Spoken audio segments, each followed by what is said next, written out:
I don't think people understand how terrifying it is to spend a night in a haunted place. Or, I don't think people understand how haunted this place really is. Flashback. Tonight, I'm taking on the ultimate fear challenge, spending 24 hours inside the most haunted place on Earth. This place has a history of ghost sightings, strange noises, and even people disappearing. From shadow figures to doors slamming shut by themselves, this place is no joke, and I'm about to experience it all, alone. Okay, so this used to be an old asylum, and people say this room right here is where most paranormal activity happens. Wait, did you guys hear that? I swear something just moved over there. Okay, I'm gonna ask a few questions. If there's anyone here, give us a sign. Oh my god, did you see that? That thing just moved by itself. Okay, so I've made it this far, but I keep hearing footsteps. I feel like I'm not alone anymore.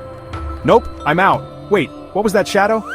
Guys, I'm seriously freaking out. Should I stay or run? That was insane. I swear something was watching me the whole time. And I caught some crazy things on camera. I don't even know if I'll ever do this again. That was one of the craziest things I've ever done. If you guys want me to explore another haunted place, drop a comment and hit that subscribe button. Let's get this video to 100,000 likes and I'll do it again. But maybe in an even scarier place.